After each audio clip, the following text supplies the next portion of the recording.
আজকের ভিডিওটা আমি একদম অন্যরকমভাবে নিয়ে চলে আসছি। হঠাৎ করে হুট করে একদম এলো কথাটি ভিডিও বলতে পারেন। আমি সকালবেলা যখন দুপুরের জন্য রান্না চাপাইছিলাম, গ্যাসে কিছু ডাল সেদ্ধ দিছিলাম। তো ডালটা সেদ্ধ দিচ্ছিলাম আর বলতেছিলাম যে গ্যাস যে কখন ফুরাই যাবে বুঝতে পারছি না। তো একটু বাদে 5 মিনিট পরে ঘুরে যেয়ে দেখি যে আমার গ্যাস শেষ।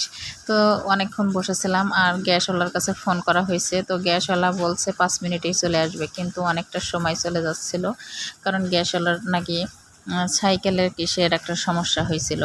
তো ততক্ষণে আবার আমার আম্মু আমার সাথে কথা বলতেছিল, তখন সে বলছে কতবার করে বললাম যে চুলোটা নিচেই লাগাই নিয়ে। তো হঠাৎ করে ওনার কথা বলতে বলতেই আমি ফোন কেটে দিলাম, দিয়েই আমি মানে সেই যখন তখন আর কি চুলোটা উপর থেকে নিচে নিয়ে চলে আসলাম, যে আমার তো এখন দোকান ঘর ফাঁকা আছে। এই আইডিয়াটা এতদিন মাথায় ছিল না। আমার কিন্তু চুলায় রান্না করতে অনেক বেশি ভালো লাগে।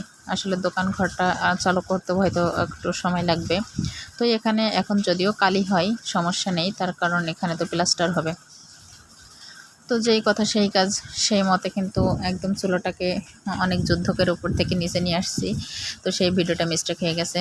আর এই চুলোটা কিন্তু একেবারে সস্তা চুলো না, অনেক দামি চুলো। তার কারণ এই চুলোটা আমি আমার গ্রাম থেকে কাদা তুলে ভ্যানে করে নিয়ে এসে আমার আম্মু নিজের হাতে এই চুলোটা বানাই দিয়ে গেছিলো। এতদিন উপরে রেখেছিলাম, উপরে রান্না করতাম, কিন্তু এখন ছেলে বড় হয়ে গেছে, ও তো সব জায়গায় হাত পা ছড়াই দেই। আমি যেখানে যাই তার আগে ও চলে যাই। তো রান্না উপরে যদি আমি করতে যাই তাহলে ওকে নিয়ে আমার অনেক বেশি কষ্ট হয়, যার জন্য আমি অনেক দিন যাবতেই চুলোয় রান্না করি না।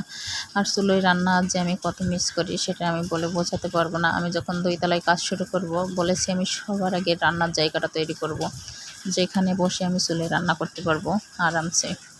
তো যাই হোক, চুলোটা আমি নিয়ে চলে আসছি। আর আজকে যে পরিমাণে গরম পড়তেছিল সেটা তো বলে বোঝানো যাবে না। তো চুলোটা নিয়ে এসে রান্না শুরু করে দিলাম, কারণ আমি বাটা ঘষা করে সব কিছু রেডি করে রাখছিলাম যে আমি হয় গ্যাস আসার সাথেই গ্যাসে রান্না চাপাবো, আর না হয় উপরে চলে যাব। তো গ্যাসেও রান্না করলাম না, উপরেও চলে গেলাম না, চুলোটাকেই নিয়ে চলে আসলাম। তো গ্যাসওয়ালা বলছে আর দরকার নেই, আপনি গ্যাসেই রান্না করেন। তো বললাম যে না ভাই, সিদ্ধান্ত নিয়েই নিয়েছি, আজকে চুলোয় রান্না করবো, তো চুলোয় রান্না করবো। তো সেটা বলে কিন্তু আমি চুলে রান্না করতে শুরু করেছি। চুলোটা দেখেন মাশাআল্লাহ এত সুন্দরভাবে জাল জ্বলে।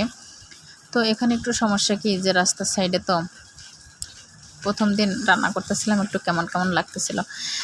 তো যাই হোক, পরে দ্বিতীয়বার যখন রান্না হবে তখন অবশ্যই ব্যবস্থা একটা করেই বসবো। আজকের একদম এমনিতেই দেরি হয়ে যাচ্ছিল, দুপুর গড়িয়ে যাচ্ছিল। তো আর এক ভাগে শুধুমাত্র মাংসটুকুই রান্না করব চুলোর উপরে। তো যার জন্য আর অত ঝামেলা করিনি। আর আমার রান্না কিন্তু শেষ। তো এখানে আমি কাটরাটা দিয়ে নিয়েছি, যেহেতু আমি ঘরমুখো চলে যাব। তো রান্না শেষ হয়ে গেল, আমি কিন্তু ডালটা ওই লেভানো চুলোর উপরে দিয়ে চলে গেছিলাম, যে ওখানেই সেদ্ধ হয়ে যাবে। ততক্ষণে আমাদের খাওয়া দাওয়া গোসল সব শেষ। আর এবার আমরা শুতে যাব দুপুরে খাওয়ার পরে। তো ভাবলাম ওটা যেহেতু বাড়ির সাইডে রয়েছে, তাহলে ডালটা আমি নিয়ে চলে আসি, কারণ ডালটা তোমার হয়েই গেছে।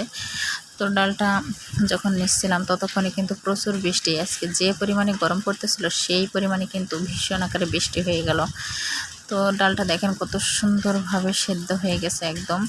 তো আমি কালিয়ালা কড়াই যেহেতু, এটা আমি আর ভিতরে নেব না, এটা এখান থেকে আমি পরে পরিষ্কার করে নেব। আর এখন আমি ডালটা নিয়ে ঘরের ভিতরে চলে গেলাম, কারণ ডালটা আমি রাত্রেবেলায় খাবো, কারণ দুপুরের খাওয়া শেষ। আর এখন আমরা সব কিছু গুছিয়ে রেখে দুপুরে একটু রেস্ট করব, শুভ। তো সবাই ভালো থাকবেন, সুস্থ থাকবেন। ভিডিওটি কেমন হয়েছে এলোপাতাড়ি হলেও জানাবেন। আপনাদের সকলের জন্য রইল শুভেচ্ছা ও ভালোবাসা। তো আজকের ভিডিও পর্যন্তই, আল্লাহ হাফেজ। আর ডাল কার কার পছন্দ জানাবেন। আমার ছেলে মেয়ে আমাদের সবারই ডালটা কিন্তু অনেক বেশি পছন্দ।